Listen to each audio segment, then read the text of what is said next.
Assalamualaikum warahmatullahi wabarakatuh. Halo teman-teman, balik lagi di channel gua Raffi Saka. Pada kesempatan kali ini kita kembali lagi membahas alur sebuah cerita yang berjudul Damar Penjaga Tersembunyi.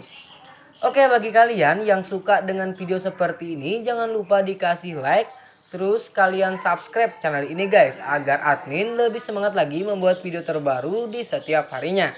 Oke, langsung saja kita mulai. Bab selanjutnya. Di penjara yang gelap, Leo Rossi terbaring tak berdaya di tanah. Luka-luka di tubuhnya tidak dirawat dengan tepat waktu, dan penjara itu gelap dan lembut. Dan bakterinya penuh dengan bakteri. Tidak ada kecelakaan dan dia terinspeksi dalam kelaparan dan kedinginan. Dia hanya bisa meringkuk di sudut dan menggigil. Tikus-tikus di sampingnya tidak takut untuk bergerak seolah-olah mereka sudah terbiasa dengan orang-orang di penjara ini. Bisakah Anda memberi saya segelas air?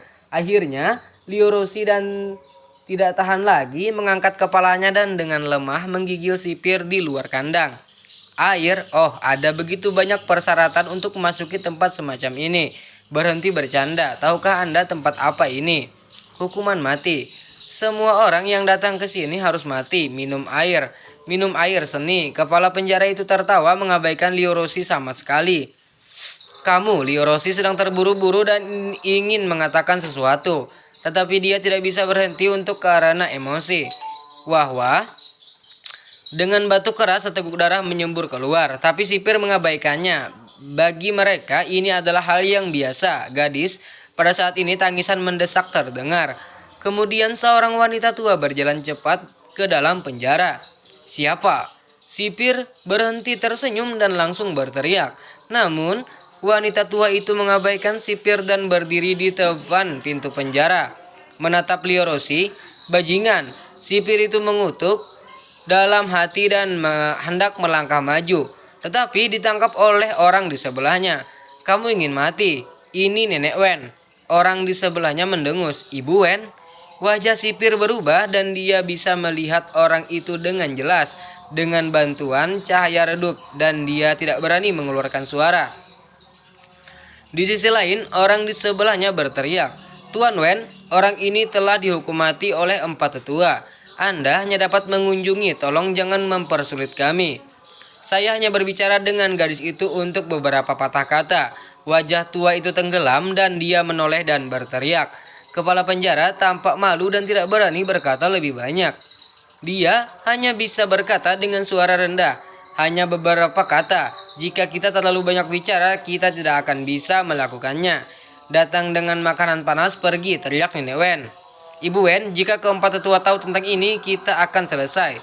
Para sipir berada dalam dilema. Apakah kamu tidak takut padaku? Jika kamu takut pada 4 tetua, pergi dan lakukan untukku. Ada apa? Aku akan melakukan semuanya, kata Nenek Wen dengan marah. Ini. Keduanya ragu-ragu, tetapi pada saat ini semburan langkah laki cepat terdengar di barisan kematian. Beberapa orang melihat ke arah tempat langkah kaki itu berasal, hanya untuk melihat sekelompok murid dari istana hukuman surgawi. Murid yang dikepalai juga memegang benda seperti dekrit di tangannya. Melihat ini, wajah tua Nenek Wen menjadi tidak wajar dan sangat jelek. Tetapi melihat bahwa mereka ada di sini, mereka semua membungkuk kepada Nenek Wen. Kamu, Yan Kuan, apa yang kamu lakukan di sini? Tanya Nenek Wen. Laporkan kepada ibu mertua Wen. Kami di sini untuk membaca surat eksekusi keempat tetua. Yan Kuan berkata dengan ringan. Surat eksekusi? Iya, 4 kepala mengirim orang ke asrama murid untuk menyelidiki dan hasil investigasi telah keluar. Dapat dipastikan bahwa murid Leo Rossi benar-benar membunuh murid Xiu Xiang. Jadi, kami di sini untuk membaca hasil eksekusinya. Yan Kuan berkata tanpa ekspresi. Ketika kata-kata ini jatuh ke tanah, Nenek Wen dan Leo Rossi keduanya menatap dengan mata terbelalak. Wajah mereka terkejut hasilnya. Ini bagaimana mungkin? Baru saja menyelidikinya dengan jelas tapi tidak sengaja merekam semuanya. Murid ini memberi kami video selama penyelidikan kami, jadi hasilnya jelas, kata Yan Kuan. Nenek Wen tercengang. Orang bernama Yan Kuan langsung mengambil buku eksekusi dan membacanya dengan keras. Murid Leo Rossi berniat untuk membunuh murid Xiu Xiang, melanggar aturan sekte, membenci hukum dan membenci keagungan istana surgawi. Hari ini saya akan menggunakan hukum istana, hukuman surgawi sebagai dasar untuk mengeksekusi saya, murid Liu Roshi, untuk memberi contoh merebut istana surgawi. Setelah berbicara, Yan Kuan menyimpan dokumen eksekusi dan melemparkannya ke penjara. Liu Roshi tercengang, Nenek Wen juga benar-benar bodoh. Liu Roshi, apakah ada hal lain yang ingin kamu jelaskan? Yan Kuan bertanya dengan kosong. Aku tidak punya apa-apa untuk dijelaskan. Liu Roshi bergumam dengan mata kosong. Bagus. Yan Kuan mengeluarkan sebungkus bobot obat dari tangannya dan melemparkannya ke penjara. Keempat tetua berkata, mengingat suasana hati Nenek Wen, kamu tidak perlu dieksekusi. Tinggalkanlah seluruh tubuhmu, kata Yan Kuan dengan tenang. Tidak, teriak Nenek Wen dengan suara serak dan segera membuka pintu penjara, tetapi sipir itu bergegas dan menangkapnya. Tuan Wen, hukuman mati itu serius, jangan main-main, bawa dia pergi, teriak Yan Kuan. Murid-murid istana Tianxing segera menyeret Nenek Wen pergi. Lepaskan aku ingin melihat keempat tetua, lepaskan aku, teriak Nenek Wen.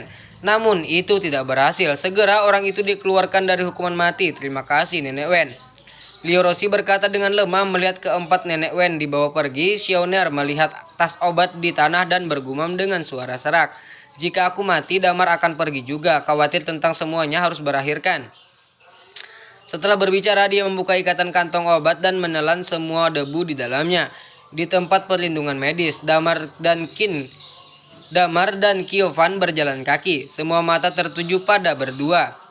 Damar ada di sini. Seorang berbisik, dia benar-benar datang. Apakah dia datang untuk mati? Kupikir dia akan menyelinap pergi dari kuil Changseng kita dan mencari tempat tinggal. Karena dia ada di sini, dia mungkin akan mati di sini hari ini. Membicarakannya, saya telah melihat 5 tetua. Damar berjalan ke tengah medical science tech dan melihat tinjunya untuk memberi hormat kepada wanita cantik di atas.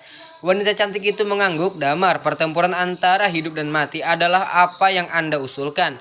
Dan semua konsekuensinya harus ditanggung oleh Anda. Apakah itu hidup atau mati terserah Anda. Murid mengerti, Damar mengangguk.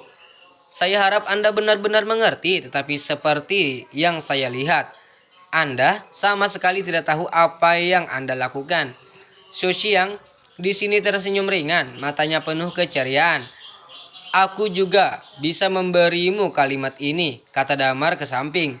Hehe, oke, mari kita lihat dengan cepat. Aku tidak ingin melihat sikap menjijikanmu lagi. Xu Xiang mencibir, matanya penuh kekejaman.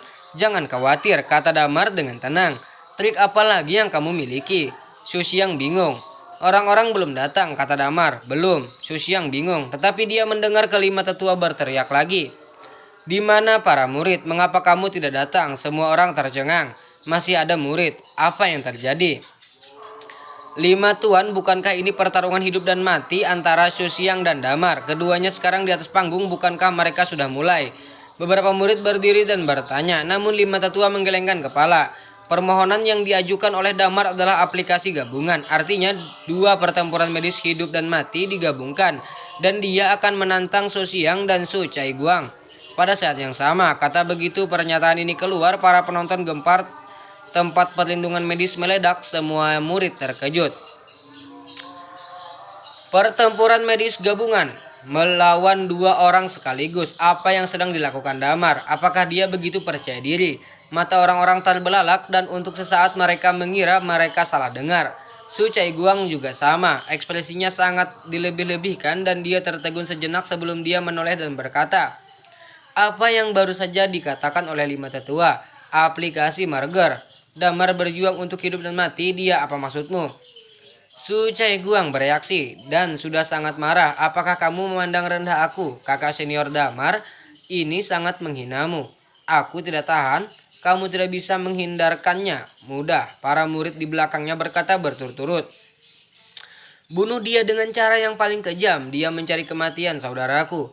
Kamu harus berdiri, ambil nyawanya untuk berdiri. Semua orang tertegun. Su Caiguang penuh dengan kebencian dan langsung berjalan ke tengah dari aula medis. Untuk berubah ke sebelumnya, dia sama sekali tidak tertarik pada orang seperti Damar. Tapi sekarang dia tiba-tiba ingin bertarung dengan baik. Dia ingin menyelesaikan Damar dengan cara yang paling mendominasi. Kalau tidak, bagaimana 3 kata Su Caiguang dapat menahan beban di hati para murid ini? Mata murid yang tak terhitung jumlahnya semua terfokus pada Su Caiguang, dan semua orang merasa tak terbayangkan, sangat bingung. Su Caiguang memegangi perutnya dengan penuh amarah dan maju ke depan dan mengepalkan tinjunya. Tuan, muridnya ada di sini. Ya, wanita cantik itu mengangguk dan berkata dengan ringan, Su Caiguang, aku tahu kamu marah, tapi karena Damar berani bertanya dalam duel gabungan, maka saya pikir dia harus memiliki sesuatu untuk diandalkan. Jadi lebih baik bagi Anda untuk memperhatikan hidup. Apalagi yang harus dia perhatikan? Dia mengusulkan duel gabungan itu menghina murid. Jadi murid itu tidak bermaksud untuk membelas kasih. Dan beberapa gambar yang keterlaluan atau tidak nyaman akan muncul nanti. Tolong maafkan saya, kata Su Caiguang dengan tinjunya terkepal erat. Suaranya suram, siapapun bisa mendengar kemarahan dalam kata-katanya.